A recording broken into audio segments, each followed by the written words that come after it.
French guys that were doing the filming in Iceland, and we just got back from doing, it was something like 475 clicks. I don't know if you know the story of what happened. Originally, it was destined, when I was inquiring about it, when I finally got to speak to somebody, they said it's going to be 250 clicks a day, Jez, about 5 hours on the bike, you know, and I thought, yeah, off-road, and 70% of that time is going to be on the pegs, and I thought, well, that sounds like it's a bit of a challenge, but obviously great fun. And unfortunately for Honda, when we got there, because I arrived 2 days early, because I didn't want to arrive with no kit bag. So me being me, we planned a little bit ahead, and I thought I'll have a quick wander around Reykjavik. But I got to speak with Nick Bennett, the project, and Charlotte. Right, yes. And Dave Thorpe and Adrian Clark and the other guys. And they said, and I thought they were winding me up, because they said, we've been out today and 4 of the guide riders dropped their bikes. And I'm thinking, oh my God, you know, they're the guide riders and they came off. So I was having a bit of a flat moment. Yeah, but what they were really saying was that we've had to do some real 11th hour changes because it had been what they call a long winter in Iceland. Right, yes. And what that meant was that the glacial rivers that we were destined to cross over, the crossing points were going to be a lot deeper, the river was running faster, so they've had to reroute. And Iceland being Iceland, it's not like you just go down the riverbed 100 yards and try and cross over. So what started off as an intended 250 clicks, 5 hours a day, to be honest with you, turned into 440, 475. The most I did was 510, and 8-9 hours. We had one day where we set off out at 9 o'clock in the morning, and we arrived at the next hotel at 11:10 at night. And I'm not joking, we were worn out. And there was I'm worn out just listening to you. there was about 6 journalists from different European publications there.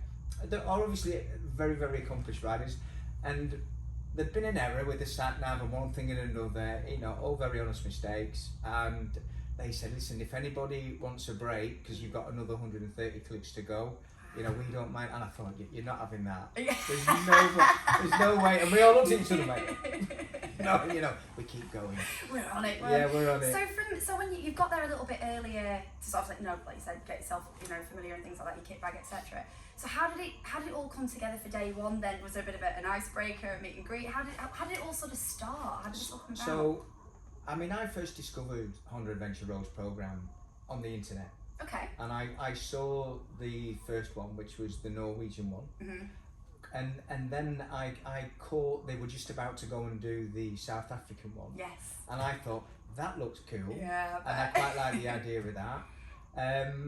And then I just literally managed to find out through the internet and constantly looking this announcement that they're going to do Iceland, and you register your interest. But from that comes a couple of phone calls from Honda. You have to fill in like a CV of your riding experience and what sort of motorbike. Oh, that rules me out then. And I think the reason for that is, well, I think there is a couple of reasons. One is that it's a European event. Yes. So, you know, there were 2 Englishmen, 2 Scottishmen, no Irishmen.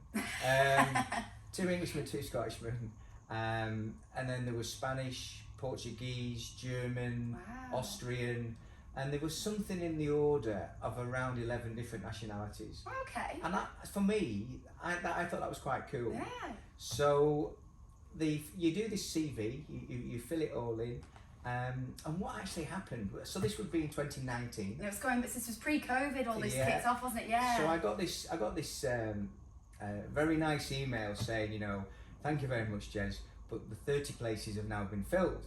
And I thought, yeah, I've probably not got the experience or whatever. But it was on the bottom of the email, it said, however, we'd like to put you on the reserve team. Oh, okay. Because it's not unusual for anybody to drop out. Of course. So I just said, yeah, sure, you know. And then COVID came, and then I kind of forgot all about it. Then in January of this year, I got this email out of the blue from Charlotte at KCS saying, you know, someone's dropped out. If you're interested, we've got your reserve, you know. and the date had changed, Okay. and there was I had a few hurdles in the way because I work offshore with a diving team. I do a month on a ship, and I do a month off, and so that kind of got in the way a little bit.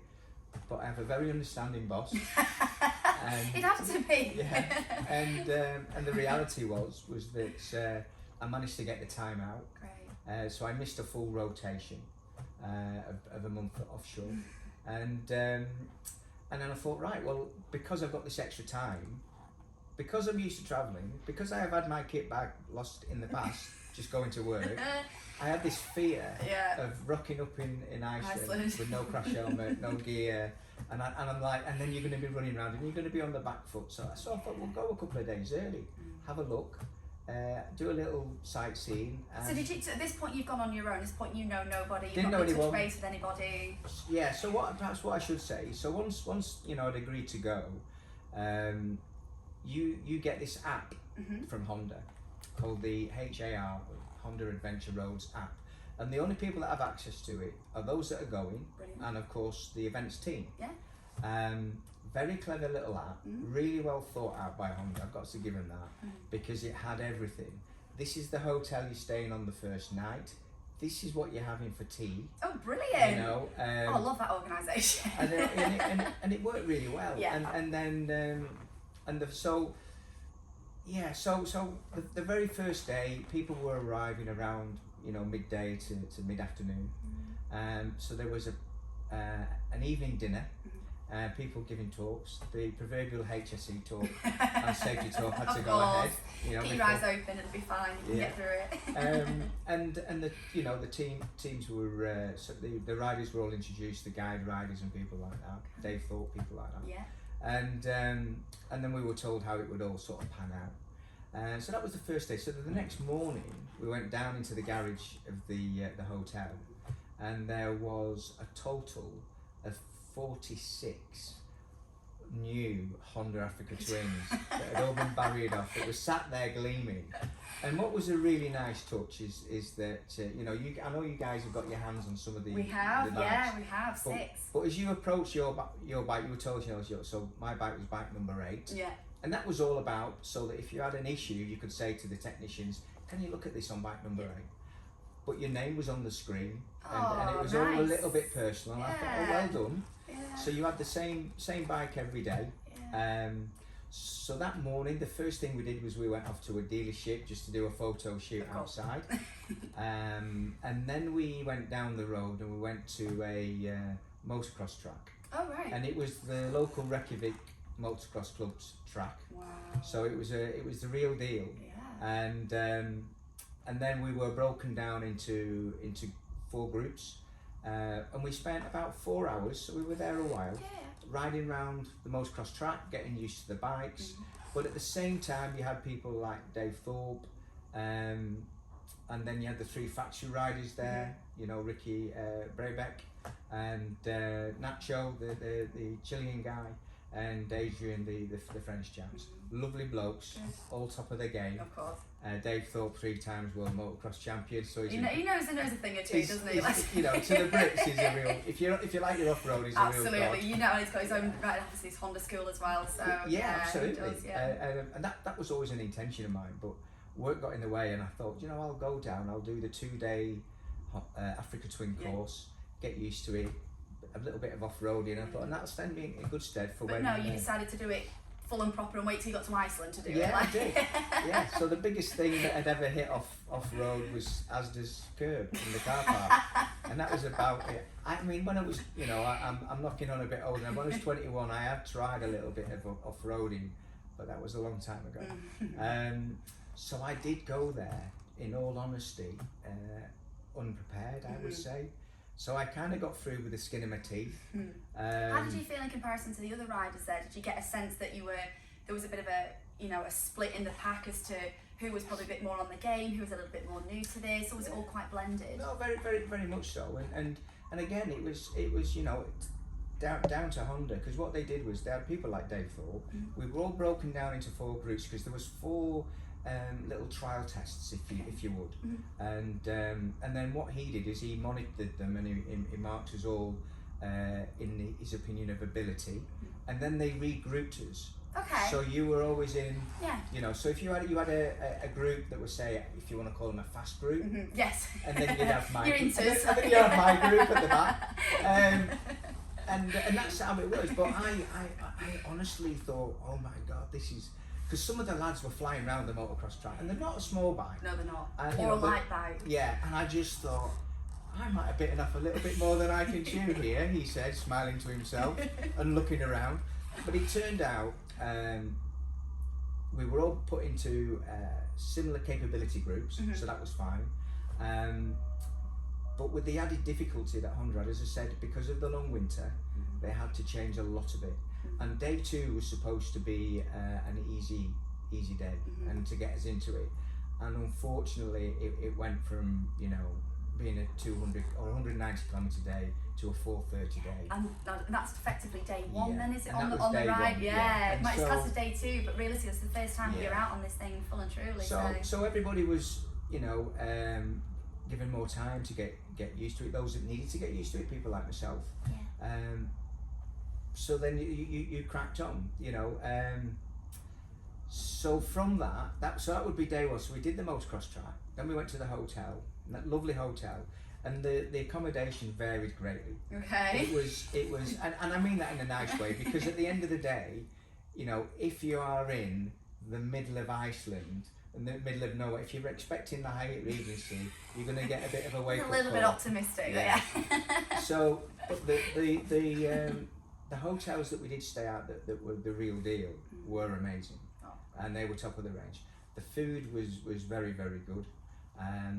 It wasn't one of those holidays. I shouldn't call it holiday. I was going to say, what do you call it? Is it an adventure tour? How do you call this? I just called it an event at the end of the day. Because I thought you can't call it a holiday, because it is. But it didn't feel like one. It was full on riding, but it was at the same time. It was a very well organised event, and the you know, the events team had excellent dynamics and amongst themselves, great at presenting, getting the message over, and they had to be fairly fluid because of the change in events and the change in weather. You know, I mean, I have been riding since I was 18, and I can honestly say I've never come across such a change in weather so quickly, such a change in road conditions, if you want to call it a road, so quickly. You know, you'd have volcanic ash, you'd have a bit of gravel, you'd have hard rock, big rock, then you'd have the smoothest motorway that you'd think I'd rather be on a fire blade. You know, and some of you did a little bit of the perimeter one day, because there's a very famous perimeter road that was all the way around Iceland. I think it's probably worth a holiday in its own right. Wow, okay. So we sort of touched on that, but for the main part, we were going across off-roading in the middle of nowhere. Did you know what to expect? So as the day went on, did you know that you're now likely that you're going to be hitting this kind of terrain, or was it a bit of oh, here we are? So how did that go? Well, me and myself, I very quickly got into, you know, I know today's supposed to be a 230 kilometre day, so set the trip on the bike, you know, and I'll see how I'm getting on, and I'll know when I'm getting to the end. And again, it was because it was the long winter thing, you know. We soon flew past 230, and I'm thinking, okay, clearly we're not stopping yet, because we're in the middle of nowhere.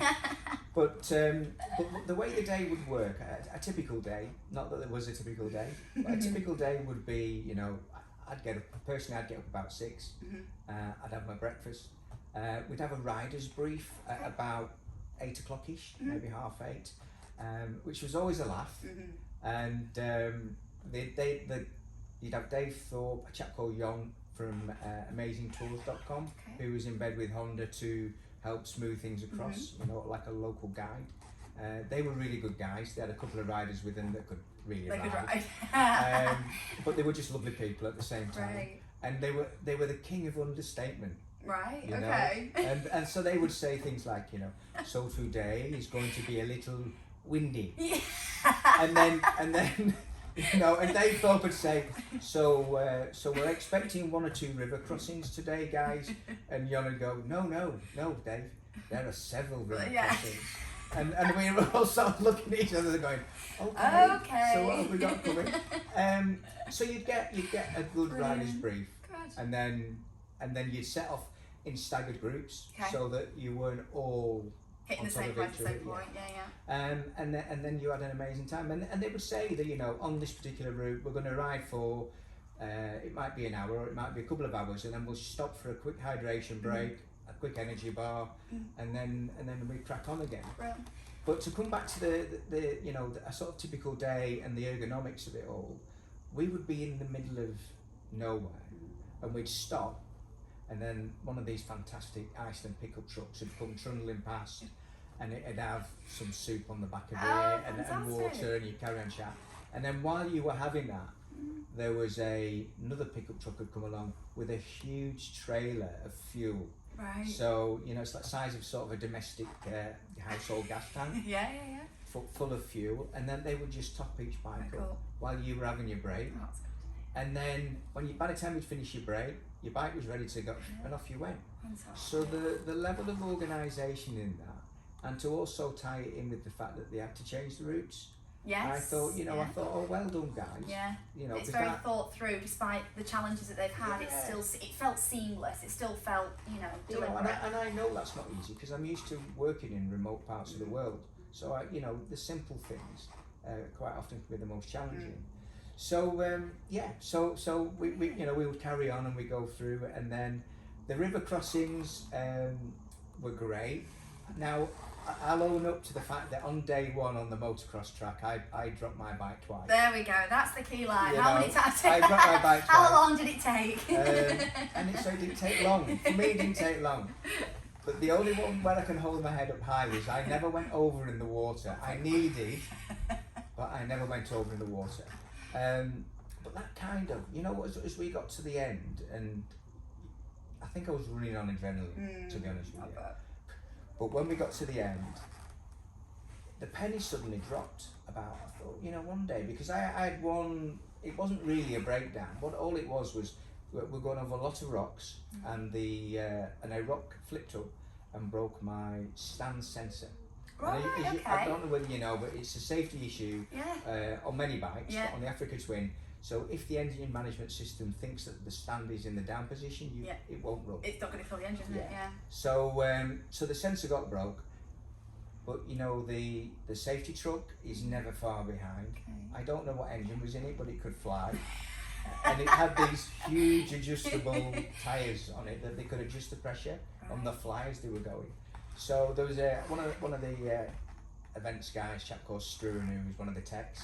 He said, we had this in South Africa. He said, I'll just work around it. He said, and we'll get it fixed tonight properly for you, Jez. And I said, that's great.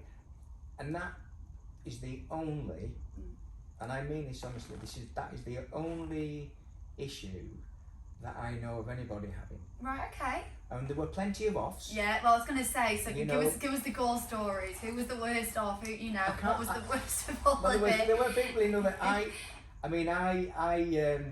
you might want to edit this bit, but on day 4, I think it was day 4, I came off and went down quite hard and landed on a rock. Oh. And on my ribs, and I was sore and I was uncomfortable. And so we carried on, and the next morning the lad said, so how are you feeling, Jez? I said, no. I said, give me some paracetamol and ibuprofen and I'm good to go. Take the edge off. And they were like, great, crack on, and it wasn't until, so I carried on riding from the sort of 6 days. When I got home back to the Lake Districts, and I thought, I better just get this looked at because it feels a bit sore. And I was coming down off the high as well, so the pain was settling. All of a sudden, it feels a bit different, doesn't it? It does. So I went along to the hospital, had an X-ray, and the X-ray consultant came out and said, so just explain to me again, Jez, what it was you were doing. And so he said, you rode for 6 days with 2 broken ribs and contusion to your left lung. Oh. And I said, really? He went, yeah. He said, you did, mate. Right. And I went, okay, yeah, that's fine. So so the paracetamol did work. Well, obviously, I don't need to know exactly what kind of brand you've been using if you've got through that. That with a good helping of adrenaline and the fear of falling off. Yeah. So yeah, I did. So I did bin the bike a few times. Not dramatically, you know. More often than not, it was. It was to be expected, I guess, with these sorts of things. I mean, I know we've discussed it in the dealership, and we've seen some of the photographs. I'm going to be embedding some of the photos and videos and things into this that, you know, as you've gone through the journey. But you know, it's to be expected. Now I've got the fear of me putting it down is phenomenal on the road. On the track, you just take it for what it is. It's gonna, you know, if you're gonna be pushing it hard enough on the track, that's what happens. Yeah. Presumably, that's how you felt going into this. Is that it's more than likely. It's all part of the event, and also I think if you look back at the other two events, Norway and South Africa, and look at the type of riding that was displayed there, for me, without a doubt, Iceland was going to be a far bigger test for the bike and rider. And again, to come back to that thing about the reliability of the bike, there were several people whose bikes went over on the side in the water, completely submerged. And I'm thinking, that's never going to start, you know, feeling all cocky and proud before I cross. I'm thinking, that'll never start. And you know what, like third go, it was up and running. And there was me and a couple of others looked at each other and went, really? You know. And again, as we were going through the middle of nowhere and how remote it was, we came across, on two occasions, two motorcyclists where their bike was in the middle of a river and they were stuck and they were just on the banking with their bag. And because we just happened to be going, because you had the text there and the tools, our famous pickup truck just drove into the water and towed the bike out, and we spent like 10 minutes getting them going, and then they were on the way. So that was quite nice. Yeah. But the Africa Twin, because I always tend to look at the big adventure bikes, you know, doesn't matter who makes them, it's only a personal opinion. It's a little bit like Range Rovers being a Chelsea tractor. They don't really go off-road. They do a bit of gravel work. They look like they could. They look like they could, and we but can they really? Can, yeah. But to come back to my point, the bike itself was amazing. Brilliant. You know, amazing is a big word. Yeah. But it was amazing. But you've got to put it through these kind of. I mean, I'm not in sales, as you know, Honda. You've dealt with our sales guys downstairs.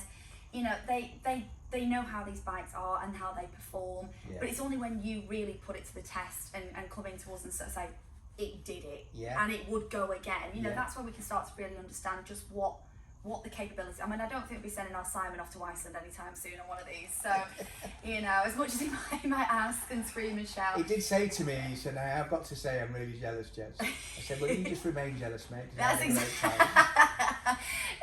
that. No, it's brilliant. I mean, like I say, we've talked sort of about the bike and things like that. Some of the lows presumably were, you know, those times that you've not, you know, you've either been off it and things like that. Was there anything else that you sort of, I don't know, would you change anything about it? Is there anything, if you could do it again, do it differently? No, I mean, I guess you know, if you wanted to try and make it a bit of a relaxing holiday, we'll use the holiday word now. You wouldn't be on the bike for 9 hours a day. Yeah. You would be on it for 5 hours a day, because for the rest of the day you might do a bit of sightseeing, you might relax, you know, hot tub, a couple of beers. But having said that, I wouldn't have changed anything. Now that we've gone through it, I wouldn't have changed it, because it did become a bit of a physical challenge for me. A bit.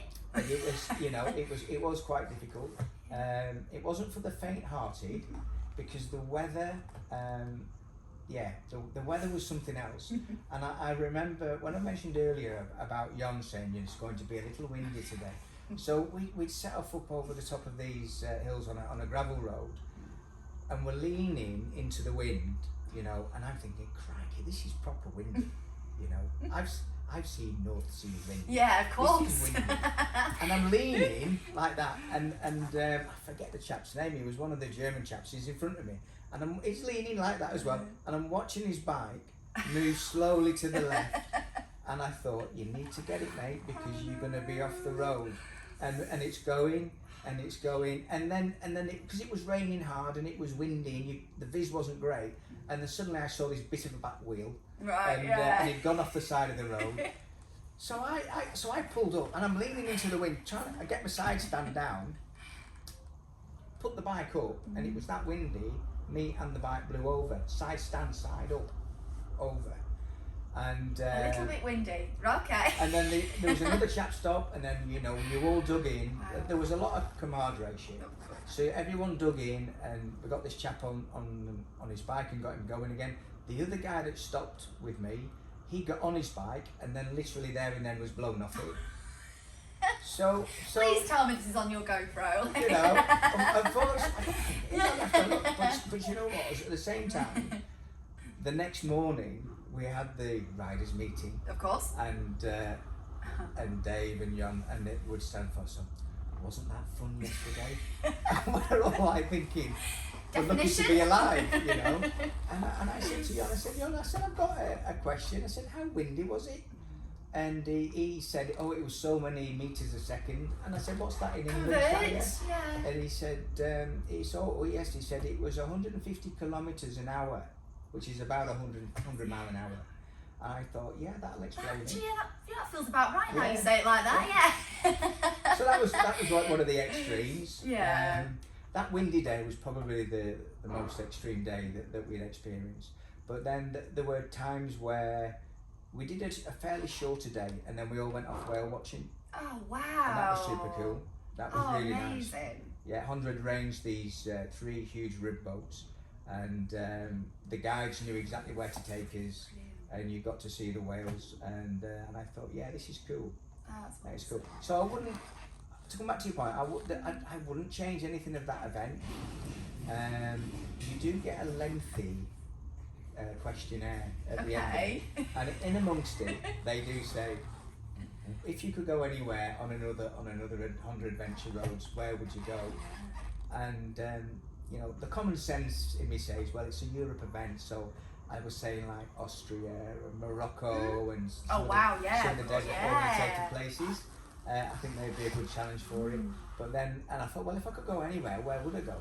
So I was writing Japan, New Zealand, and places that were further afield.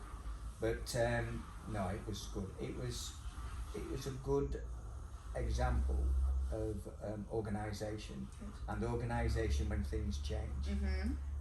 It was a good example of camaraderie, because you had all these people from all over Europe, including we had an American chap with us, and a Canadian guy with us as well, Frankie, and everybody was a character. Yeah, good. They've got a good blend. So we all kind of joined in. You do tend to migrate somewhat to your fellow countrymen. We can't help it, we're British. But I think that's just so because we can't speak anything other than English. But everybody was super nice. Brilliant. Yeah. Oh, that's good. No, that's brilliant. So go on, would you go again? Would I go again? If they said Iceland, here we go again. Yeah, I would, because would I go to Iceland again? Now I've done it.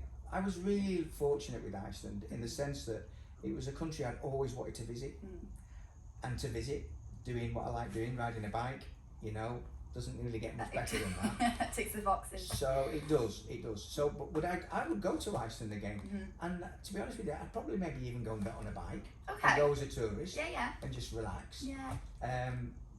But I'd probably get there and want to get on a bike. Last time I was here, So recommendations going forward, if there's anybody else that's thinking, I've seen these things about, or I've looked at these kind of, events, as we'll call it now, before, what would be your tips to those? What would be your recommendations to those people that are thinking, I might just do this?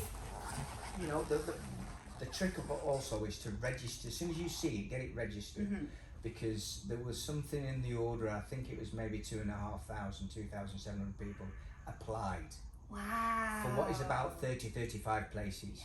Now, as I said, there was 46 bikes, but you had guide riders and you had other people on there, and there was a spare bike, etc.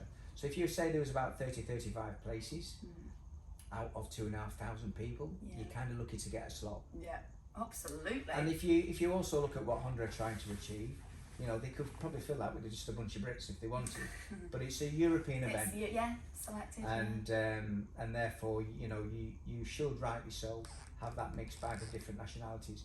For me, it makes it more interesting. So, would I go again? And what would I say to somebody? That I would say that if you need to buy a new kit, get it early, get it broke in, get used to riding it, enjoy. Yeah. If you haven't got much off-road experience, go and do some. Give Dave a call. It says, give Dave both a bell and get down there with a few mates. Yeah, And I would mean genuinely that. I would say do that. Yeah. I would also say, this was an important one for me, is get there early. Even though they say, you know, it's an 11-day event. In the case of Iceland, it was an 11-day event with 9 days back-to-back riding. And that's how it was advertised.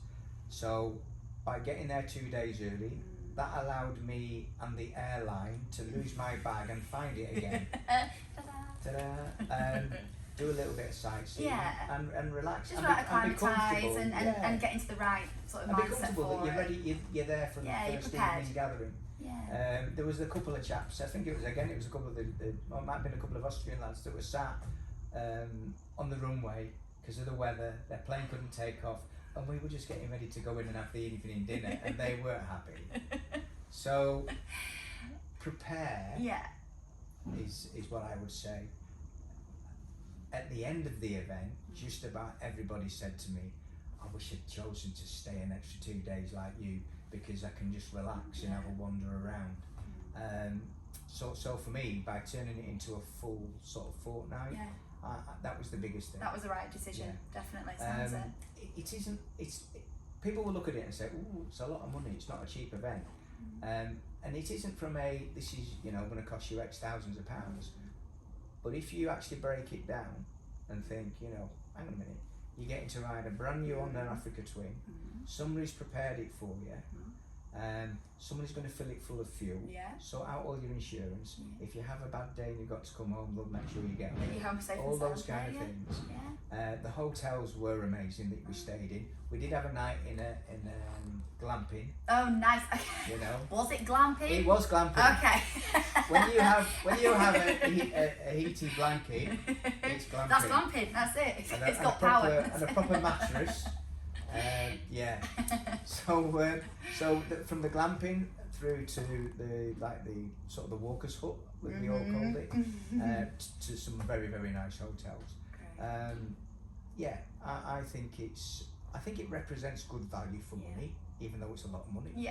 I think when you break it down, you go, no, actually. On the whole, that's exactly where it.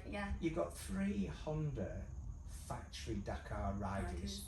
They stayed with us for several days, and on that first day on the motocross track, they were really hands-on with you and giving you guidance on what to do, and they'd have these little workshops and talk about various things to do with handling. You can't buy that. No. You can't buy it. You can't put a price on it, can you? That's the idea. The closest you're going to get to it is go to the adventure centre. And you're going to get Dave Thorpe, and you're going to have a great time. But you do that, and then you're going to get 3 Dakar factory riders. It makes it a special event. And it was a special event. Brilliant. So would I do one again? If I can get go on, Honda ring you up tomorrow. Go, right, Jez, come on, we're heading out to such and such. We're going to New Zealand. Are you coming? I need to speak to my boss. Is he going to be forgiven second time round? But when I was questioning about it because of the time frame, and everything, and he's a petrol head, he's my gaffer. Right, and he said to me, if you don't go, I'll be really disappointed. And I thought, there you go.